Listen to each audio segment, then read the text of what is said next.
Hello everyone, welcome to break time classes. इस video में हम यूपी पीसीएस के लिए इकोनॉमिक्स पढ़ेंगे और वही क्वेश्चन पढ़ेंगे, वही टॉपिक पढ़ेंगे जिनसे हर बार क्वेश्चन पूछा जाता है। हर साल कोई ना कोई क्वेश्चन इन टॉपिक से ज़रूर आता है। तो चलिए शुरू करते हैं। अगर आपको यूपी पीसीएस की टेस्ट सीरीज सॉल्व करनी हो ध्येय आईएएस की, तो उसका लिंक डिस्क्रिप्शन में दिया हुआ है, आप देख सकते हैं। सबसे पहले बात करेंगे गरीबी की। तो दो तरह की गरीबी होती है, एक सापेक्ष गरीबी, एक निरपेक्ष गरीबी। सापेक्ष गरीबी किसे कहते हैं? तो ये विभिन्न आय वर्गों के बीच जो आय की असमानता होती है उसे सापेक्ष गरीबी कहते हैं। इसको मापने का दो तरह का वक्र होता है। एक वक्र होता है लॉरेंज वक्र, दूसरा एक गुणांक होता है जिसे कहते हैं गिनी गुणांक। लॉरेंज वक्र और गिनी गुणांक का यूज सापेक्ष गरीबी के निर्धारण के लिए किया जाता है। लॉरेंज वक्र क्या होता है? तो ये जो बना है यह है लॉरेंज वक्र। इसमें एक तरफ कुल आय का संचयी होता है परसेंट, दूसरी तरफ आय प्राप्तकर्ता का संचयी, और ये बीच में जो होती है समता रेखा। अगर ये वक्र जो है वो समता रेखा के पास हो तो मतलब सब सही है, सबकी आय लगभग बराबर है। अगर ये सीधी रेखा हो जाए तो सभी जितने लोग रहते हैं सबकी आय सेम है। जितना ये वक्र का एरिया बढ़ता जाएगा उतनी ही आय के बीच में असमानता बढ़ती जाएगी। तो आय की असमानता का निर्धारण लॉरेंज वक्र करता है। अब दूसरा आता है गिनी गुणांक। गिनी गुणांक क्या होता है? तो ये इसे जी से डिनोट करते हैं, और ये पूरा जो वक्र है इसका एरिया ए से डिनोट करेंगे, और ये ओ बी सी यानी ओ बी सी या फिर ओ सी बी, इसे नीचे अपॉन में लिखेंगे तो ए अपॉन ओ सी बी। तो अगर जी का वैल्यू 0 है तो मतलब प्रत्येक व्यक्ति की जो आय है वो एक ही है, सेम है, और अगर जी इक्वल टू 1 है तो एक ही व्यक्ति के पास सारी आय है, मतलब ये खराब स्थिति है। जी इक्वल टू 0 रहे तो ये अच्छी स्थिति है। ये हो गया गिनी गुणांक। अब चलते हैं निरपेक्ष गरीबी पे। तो निरपेक्ष गरीबी गरीबी रेखा के आधार पर नापी जाती है कि कितने लोग गरीबी रेखा के नीचे हैं, कौन ऊपर है। ये हर देश की अलग अलग होती है। तो विश्व बैंक की जो गरीबी रेखा की सीमा है वो है 1.25 जो अमेरिकी डॉलर होता है, जिसकी क्रय शक्ति क्षमता इससे कम होगी वो निर्धन माना गया है विश्व बैंक के हिसाब से। अब गरीबी का इतिहास क्या है इंडिया में? तो सबसे पहले दादा भाई नौरोजी ने गरीबी को नापने की कोशिश की थी न्यूनतम आवश्यकता के आधार पर। यही क्वेश्चन पूछे जाते हैं कि दादा भाई नौरोजी ने किस आधार पर नापने की कोशिश की थी? न्यूनतम आवश्यकता के आधार पर। फिर एक समिति बनाई गई थी 1971 में, नीलकांत डांडेकर और बी.एम. रथ समिति। ध्यान से देखिए, नीलकांत डांडेकर और बी.एम. रथ समिति कब बनी थी? 1971 में। और एक किस आधार पर बनी थी? उपभोग खर्चों के आधार पर। दादा भाई नौरोजी वाली न्यूनतम आवश्यकता के आधार पर, और ये नीलकांत डांडेकर वाली उपभोग खर्च के आधार पर। और इसमें बोला गया था, ये ग्रामीण और शहरी के लिए दोनों के लिए सेम थी। इसमें कहा गया था कि जो 2250 कैलोरी भोजन प्राप्त करने में असमर्थ है वो लोग गरीब हैं। जिन्हें 2250 कैलोरी भोजन नहीं प्राप्त हो रहा है, वो चाहे ग्रामीण एरिया से हों या फिर शहरी, वो सभी गरीब होंगे। और इसका आधार वर्ष क्या था? 1960 से 61। तो इस आधार पे 1960 से 61 के आधार पे निकाली गई थी। तो ये हो गई उपभोग के आधार पर पहली समिति, नीलकांत डांडेकर और बी.एम. रथ। नेक्स्ट है वाई के अलग समिति। तो इसने अपना आधार वर्ष चेंज किया, 1973 से 74 हो गई इसका आधार वर्ष। और ये बनाई कब गई थी? 1979 में। ये वाली 1971 में थी नीलकांत वाली, और ये वाई के अलग है 1979। इसने ग्रामीण और शहरी उपभोग को अलग अलग कर दिया। ग्रामीण में 2400 कैलोरी, और शहरी जो लोग हैं उन्हें अगर 2100 कैलोरी से कम भोजन प्राप्त हो रहा है, कम उपभोग कर रहे हैं, तो वो गरीब हैं। नेक्स्ट आती समिति है लकड़वाला समिति। ये इसी के 10 साल बाद बनी थी 1989 में, और इसने अपनी रिपोर्ट 1993 में सौंपी। तो इसने प्रत्येक राज्य में मूल स्तर के आधार पर अलग अलग अपनी बताया था कि हर जगह गरीबी अलग अलग हो सकती है, हर राज्य में अलग अलग होगी, और ग्रामीण और शहरी के लिए भी अलग अलग होगी। तो ये मूल्य के आधार पर हर राज्य में डिफ्रेंशिएट किसने किया था? लकड़वाला समिति ने। ये कब बनी थी? 1989 में।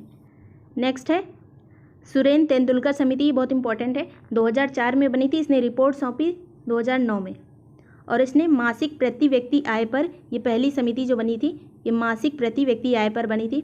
ग्रामीण के लिए इन्होंने कहा था 446 रुपये 68 पैसे से कम जिसके पास प्रति माह जो व्यय करता है वो इससे कम है तो गरीब है। इसने 446 रुपये की बात की, और शहरों में 578 रुपये। ग्राम में 446, शहरों में 578 से कम जो खर्च करता है वो सभी गरीब हैं। ऐसा बोला तेंदुलकर समिति ने 2004 में। नेक्स्ट है सी रंगराजन समिति, ये 2012 में बनाई गई और इसने रिपोर्ट सौंपी अपनी 2014 में। और इसने भी बात की थी प्रति माह व्यय के बारे में। ग्रामीण के लिए 972 रुपये, शहरी के लिए 1407 रुपये, तो इसने रुपये बढ़ा दिए।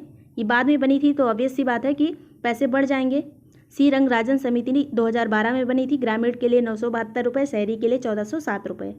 अब कुछ योजनाएं हैं जो अक्सर पूछी जाती हैं यूपी पीसीएस में मैच करने के लिए, कब बनी थी या फिर किस चीज़ से संबंधित है।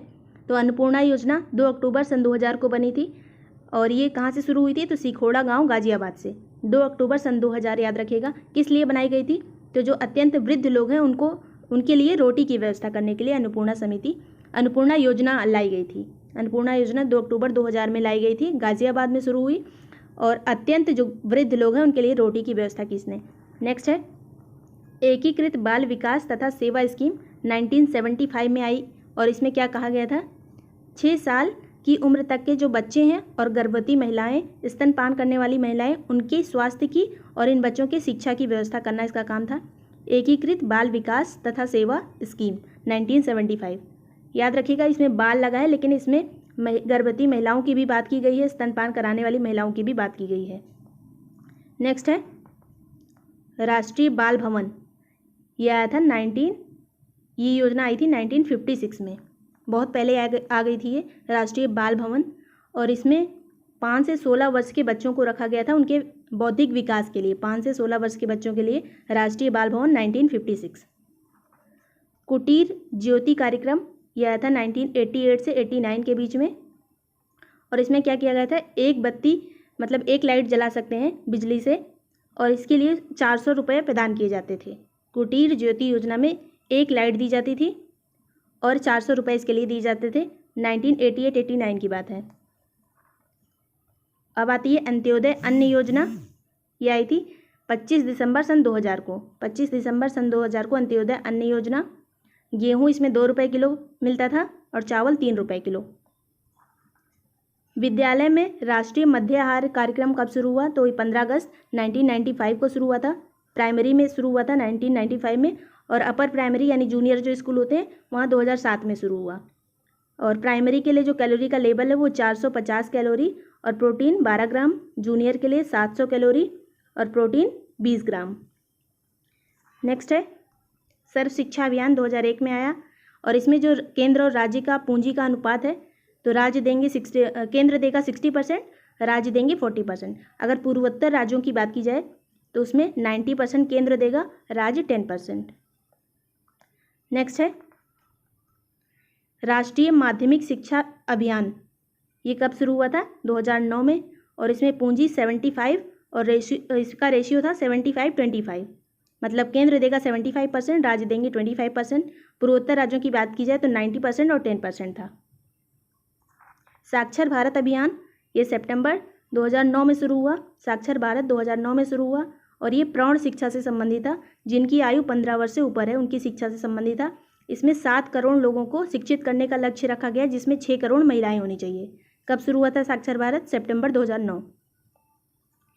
नेक्स्ट है राष्ट्रीय ग्रामीण स्वास्थ्य मिशन, ये 12 अप्रैल सन 2005 में शुरू हुआ। राष्ट्रीय ग्रामीण स्वास्थ्य मिशन सन 2005 में शुरू हुआ। इसमें जो इम्पोर्टेंट काम था कि इसमें जो गाँव में लोग रहते हैं उन्हें सहूलियत हो, स्वास्थ्य सेवाएं आसानी से मिल सकें, तो इसके लिए आशा वर्कर की व्यवस्था की गई। आशा वर्कर वाला किस में आया था, राष्ट्रीय ग्रामीण स्वास्थ्य मिशन, जो 12 अप्रैल 2005 में शुरू हुआ था। नेक्स्ट है राष्ट्रीय ग्रामीण रोजगार गारंटी अधिनियम, ये कब आया, 2 फरवरी सन 2006।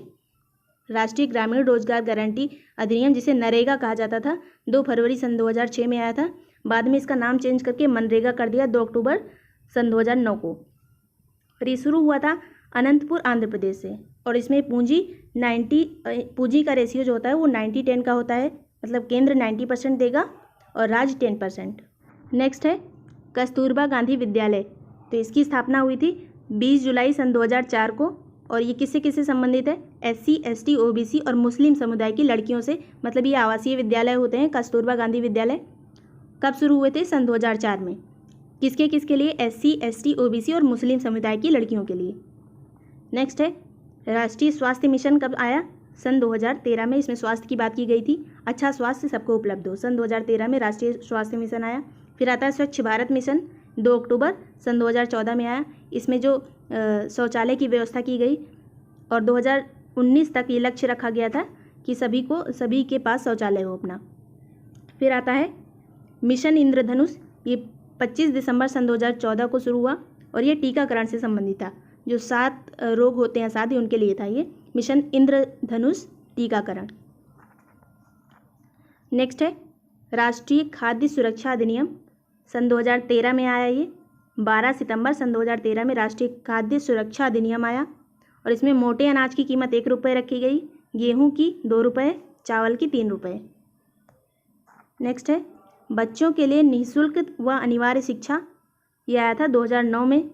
बच्चों के लिए निःशुल्क और अनिवार्य शिक्षा, और प्रभावी कब मनाया गया इसे? 1 अप्रैल सन 2010 में। यहाँ पे 10 होगा तो 1 अप्रैल 2010 ही प्रभावी हुआ। और इसके अंतर्गत ये कौन सा संविधान संशोधन था? 86 नंबर का। और इसमें भाग 3 में अनुच्छेद 1 ऐड किया गया, 21 का ऐड किया गया। इसके अंतर्गत 6 से 14 साल के जो बच्चे हैं उन्हें निःशुल्क और अनिवार्य शिक्षा प्रदान की जाएगी। ये था 46वां 86वां जो कॉन्स्टिट्यूशनल अमेंडमेंट था, इसमें निःशुल्क शिक्षा की बात की गई। नेक्स्ट है अब जीएसटी की बात कर लेते हैं। तो जीएसटी कब आया था? 1 जुलाई सन 2017 में। हम हर साल 1 जुलाई को जीएसटी दिवस के रूप में भी मनाते हैं। और 1 जुलाई को और क्या होता है? तो डॉक्टर्स डे भी 1 जुलाई को होता है। ये कौन सा संशोधन था संविधान का? 101वां संविधान संशोधन था। और राष्ट्रपति ने साइन कब किए थे? कब बना था ये अधिनियम? 8 सितंबर सन 2016। और इसमें अध्यक्ष कौन होता है? ये अक्सर क्वेश्चन पूछा जाता है, जीएसटी परिषद के अध्यक्ष कौन से होते हैं? तो परिषद की संरचना दी हुई है। अध्यक्ष होते हैं केंद्रीय वित्त मंत्री, उपाध्यक्ष होते हैं राज्य सरकार के मंत्रियों के बीच से कोई निर्वाचित होता है। सदस्य कौन कौन हो सकते हैं? वित्त राज्य मंत्री, सभी राज्यों के वित्त मंत्री इसके सदस्य होते हैं। जीएसटी परिषद के कोरम में यानी गणपूर्ति में कितने लोग होने चाहिए? तो 50% सदस्य मौजूद होने चाहिए। और इसमें किसका जो मान होता है, वैल्यू किसकी ज़्यादा होती है? तो राज्यों की 2/3 और केंद्र 1/3। तो राज्यों का मान होता है 2/3, केंद्र का 1/3। निर्णय 75% बहुमत से किया जाता है। तो अगर जीएसटी से संबंधित कोई भी नियम बनाने होते हैं तो यही परिषद बनाती है। एक चीज़ और इम्पॉर्टेंट है, कृषि आयोग का गठन कब किया गया था? सन 2004 में। इसके अध्यक्ष पहले कौन बनाए गए थे? सोमपाल। और कृषि वर्ष कब से कब तक होता है? तो ये 1 जुलाई से 30 जून होता है, याद रखिएगा। और वित्तीय वर्ष कब से कब तक होता है? 1 अप्रैल से 31 मार्च। कृषि वर्ष अलग होता है, वित्तीय वर्ष अलग होता है। संस्थाएं देख लेते हैं, यानी कुछ बैंक्स दिए हुए हैं जो अक्सर मैच करने को दिए जाते हैं या फिर पूछा जाता है कौन सा पहले बना, कौन सा बाद में अरेंज करने को आता है। तो इंपीरियल बैंक ऑफ इंडिया ये 1921 में बना था। भारतीय रिजर्व बैंक जिसका मुख्यालय मुंबई में 1 अप्रैल 1935 में बना था। भारतीय औद्योगिक निगम 1948 में बना था। भारतीय औद्योगिक ऋण व निवेश निगम ये 1955 में बना था। भारतीय स्टेट बैंक 1 जुलाई 1955 को बना था। यूटीआई जिसे भारतीय यूनिट ट्रस्ट कहते हैं, इसका मुख्यालय मुंबई में है, 1 फरवरी 1964 में बना था। फिर आता है कृषि एवं ग्रामीण विकास हेतु राष्ट्रीय बैंक जिसे बोलते हैं नाबार्ड, ये कब बना था? 12 जुलाई 1982 को। भारतीय औद्योगिक पुनर्निर्माण बैंक ये कब बना था? 20 मार्च 1985 को। भारतीय लघु उद्योग विकास बैंक जिसका मुख्यालय लखनऊ में है, इसे सिडबी कहते हैं, अप्रैल 1990 को बना था। भारतीय आयात निर्यात बैंक 1 जनवरी 1982 को बना था, 1 जनवरी 1982। भारतीय आवास बैंक जुलाई 1988 में बना था। क्षेत्रीय ग्रामीण बैंक 2 अक्टूबर 1975 में बना था। भारतीय जीवन बीमा निगम जिसका मुख्यालय मुंबई में है, सितंबर 1956 में बना था। फिर आता है भारतीय साधारण बीमा निगम, ये 1 नवंबर 1972 को बना था। राष्ट्रीय कृषि तथा ग्रामीण विकास बैंक ये 12 जुलाई 1982 में बना था। तो ये सभी बैंक इंपॉर्टेंट है, एक बार फिर से इसको देखेंगे हम। इंपीरियल बैंक ऑफ इंडिया 1921, भारतीय रिजर्व बैंक 1935, भारतीय औद्योगिक निगम 1948 और भारतीय औद्योगिक ऋण व निवेश निगम ये जनवरी 1955, ये वो है आईसीआईसीआई बैंक। भारतीय स्टेट बैंक 1 जुलाई 1955, यूटीआई भारतीय यूनिट ट्रस्ट 1 फरवरी 1964। कृषि एवं ग्रामीण विकास हेतु राष्ट्रीय बैंक 12 जुलाई 1982। भारतीय औद्योगिक पुनर्निर्माण बैंक 20 मार्च 1985। भारतीय लघु उद्योग विकास बैंक अप्रैल 1990, ये सिडबी है। भारतीय निर्यात आयात बैंक 1 जनवरी 1982। भारतीय आवास बैंक जुलाई 1988। क्षेत्रीय ग्रामीण बैंक 2 अक्टूबर 1975। भारतीय जीवन बीमा निगम ये सितंबर 1956। भारतीय साधारण बीमा निगम 1 नवंबर 1972। राष्ट्रीय कृषि तथा ग्रामीण विकास बैंक 12 जुलाई 1982। तो ये सभी चीज़ें बहुत ही ज़्यादा इंपॉर्टेंट है और ये हर बार एग्ज़ाम में पूछा ही जाता है, तो आप इसे अच्छे से रिवाइज़ कर लीजिए अगर एक बार में याद नहीं हुआ है। वीडियो पसंद आया तो लाइक और सब्सक्राइब कर दीजिएगा। Thank you so much for watching break time classes.